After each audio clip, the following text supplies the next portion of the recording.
Del buen salvaje al buen revolucionario. Mitos y realidades de América Latina. Por Carlos Rangel. El victimismo y la violencia redentora. Prólogo a la edición chilena de 2023 por Carlos Granes. En 1976, cuando Carlos Rangel publicó Del buen salvaje al buen revolucionario, el paisaje político que ofrecía América Latina estaba lejos de ser estimulante para quienes creían en el proyecto democrático, liberal o socioliberal. Hacia el norte, en México, el PRI se había convertido en una máquina de monarcas temporales que ejercía sin controles ni contrapesos el monopolio del poder.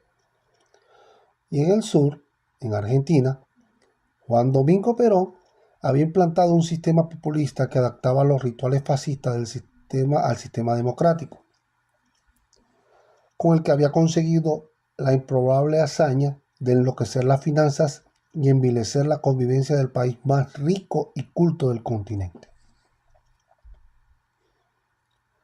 Entre uno y otro extremo, más experimentos antidemocráticos. Los militares controlaban países como Brasil, Perú, Bolivia o Chile. Pocos meses después también Argentina. Y la vida intelectual y universitaria somatizaba el furor marxista y la fascinación por el proyecto revolucionario de Fidel Castro. Solo un lustro antes, Eduardo Galeano había publicado Las venas abiertas de América Latina, un ensayo que actualizaba las obsesiones latinoamericanas detonadas por la guerra hispano-estadounidense de 1898. En especial un exaltado antiyanquismo y la frustración latina frente al avasallador poder de los sajones. Aquel libro reforzó el viejo mito que satisfacía profundas necesidades psicológicas del latinoamericano. La culpa de nuestra pobreza no la teníamos nosotros, sino los yanquis y europeos. Éramos pobres porque ellos son ricos. Nuestra riqueza había alimentado durante 5 siglos los estómagos del norte. Desde tiempos inmemoriales, nuestro destino había sido la sumisión y la explotación. Primero habíamos sido víctimas del colonialismo, luego del imperialismo y de sus secuaces locales. Habíamos sido despojados de todo, excepto de la virtud y la superioridad moral, para denunciar, reclamar y señalar a los culpables. Qué lugar tan plácido, sobre todo para los intelectuales, el que ofrecía el victimismo que actualizó el ensayo de Eduardo Galeano. Qué tranquilidad de conciencia daba, qué claridad de propósitos, cuánto facilitaba el trabajo. La cocción que surgía al mezclar el marxismo-leninismo, la teoría de la dependencia y el eterno recurso antiimperialista que había forjado el Ariel de Rodo, arrojaba diagnósticos que daban una explicación perfecta. Porque perfectos son los mitos, que sin embargo de poco servía para entender las realidades latinoamericanas. Por una sencilla razón, miraban siempre afuera, nunca adentro. Ponían el acento en los pérfidos que eran nuestros enemigos y sus aliados, en su apetito de fando, pero nunca en nuestros errores, nunca en nuestra fascinación por ideas inservibles. El cristianismo primitivo, la misión jesuítica, el caudillismo napoleónico, la utopía milenarista y la pureza identitaria, la teología del progreso, el paraíso socialista, la homogeneidad racial, el nacionalismo fascista, que nos llegaban de saldo desde Europa y que algún redactor carburaba con delirio local para ponerlas a andar de nuevo. Hay que tener en cuenta este contexto político e ideológico, esta complacencia en el análisis y ese placentero regodeo en el error que dignificaba el alma y enflaquecía el cuerpo, para entender el carácter irreverente y transgresor del libro de Rangel, como el niño que señalaba la desnudez del emperador. El intelectual venezolano se proponía en estas páginas identificar los mitos, por no decir las mentiras, que obnubilaban al latinoamericano y le impedían hacer diagnósticos certeros sobre su realidad y sus problemas. Una historia del error, Eso también es este libro. Un recuento de las abstracciones y espejismos que se han sobrepuesto a la realidad y que nos han impedido relacionarnos con ella sin victimismo ni violencia redentora. Las dos caras de una misma moneda. Rangel empezaba su labor desmitificadora sin analgésicos ni medias tintas, y por el principio con la conquista. América Latina, decía, se convirtió desde el momento inicial en una pantalla donde Colón y los demás conquistadores proyectaron sus fantasías y deseos. Todas las imágenes de riqueza, prodigio, pureza y bondad humana que rondaron la mentalidad medieval encontraron en el nuevo mundo recién descubierto un referente inequívoco que parecía confirmar lo escrito en la Biblia y en las ficciones medievales.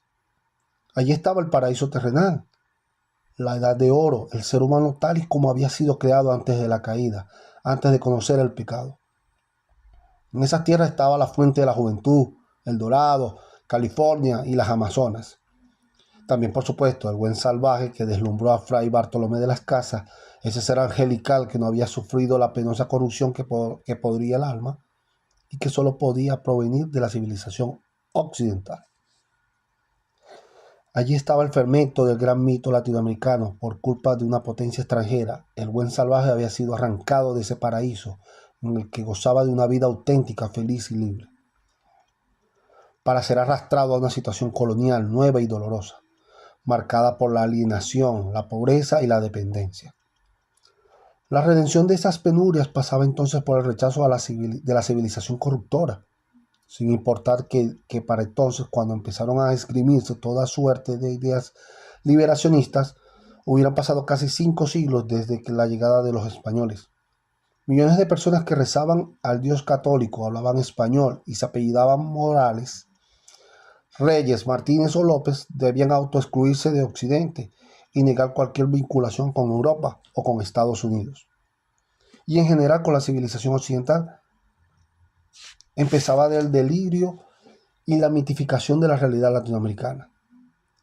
Quizás el camino de regreso al buen salvaje estaba vedado.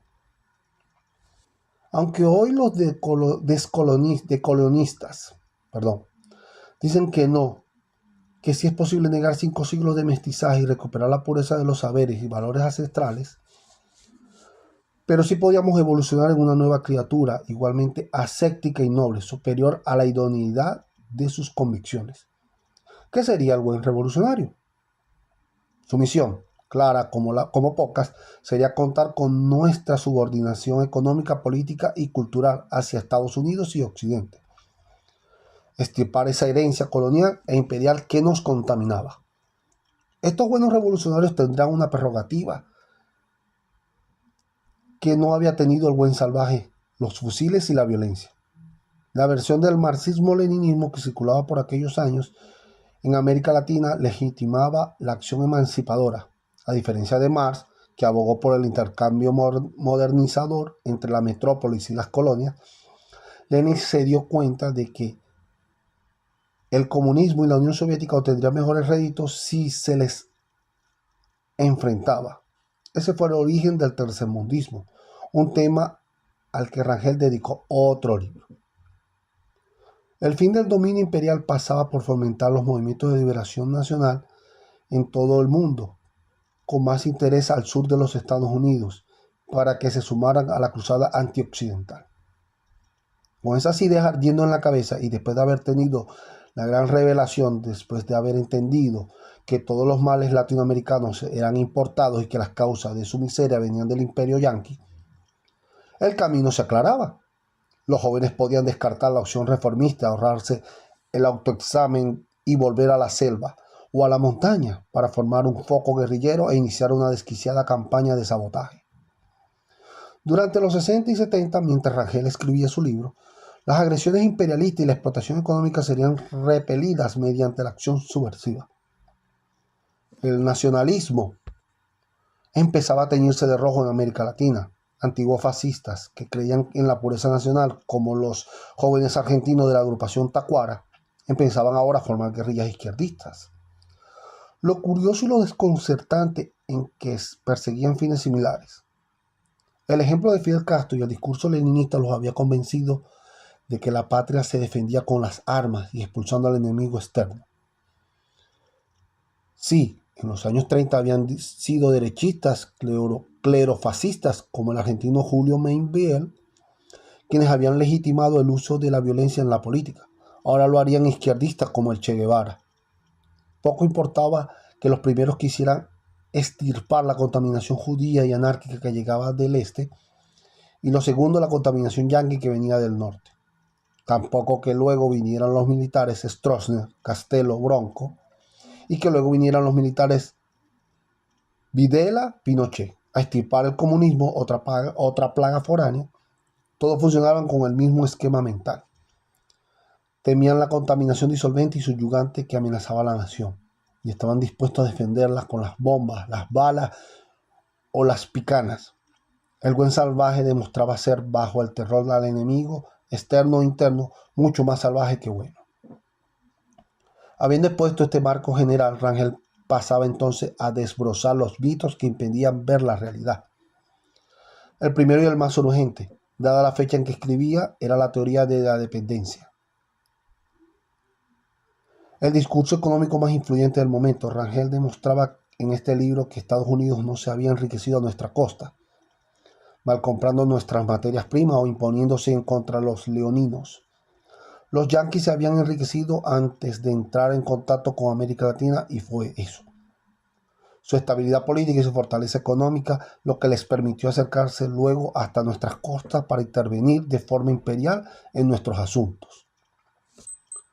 Esto es importante aclararlo. Lejos de defender gratuitamente a los Estados Unidos, Rangel señala todos sus atropellos, incluyendo los desembarcos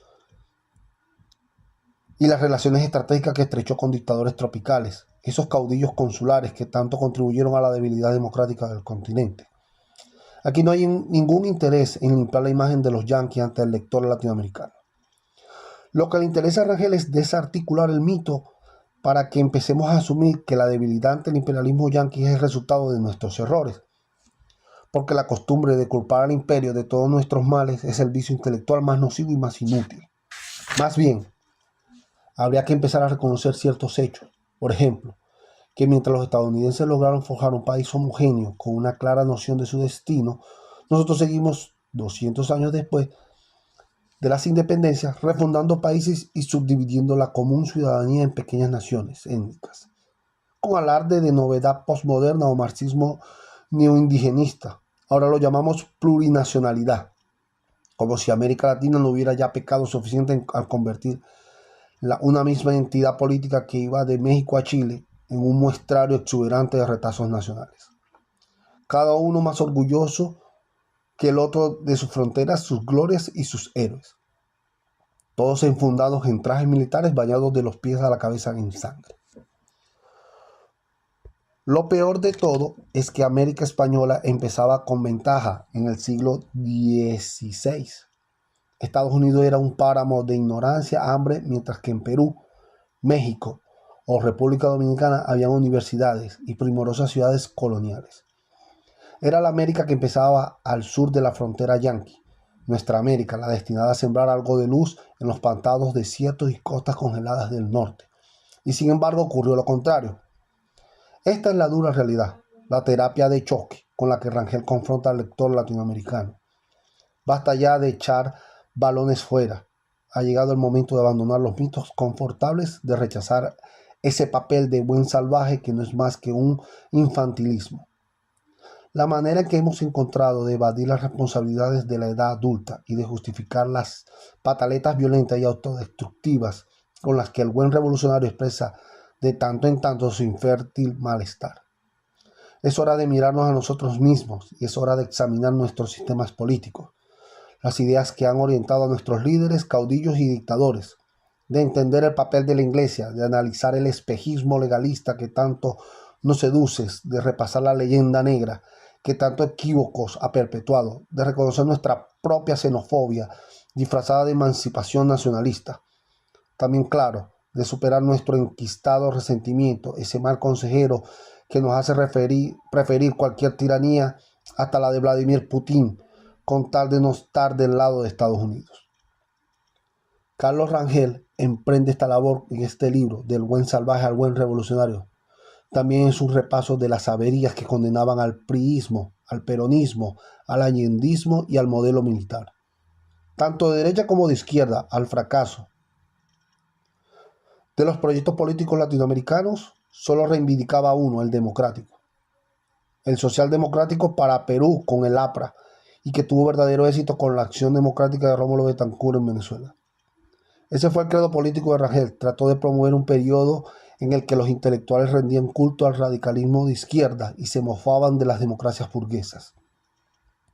De haberse leído más y mejor este libro, de haber despertado una décima parte del fervor que provocó las venas abiertas de América Latina, tal vez nuestro destino habría sido distinto. El ciclón populista de las últimas 2 décadas quizá habría encontrado mejores resistencias, y el lugar donde se escribió este libro tal vez no sería hoy un desguace de lo peor de nuestra historia. La demagogia y el victimismo del buen salvaje y la violencia y el despotismo del buen revolucionario. La buena noticia, siempre las hay, es que nunca es demasiado tarde.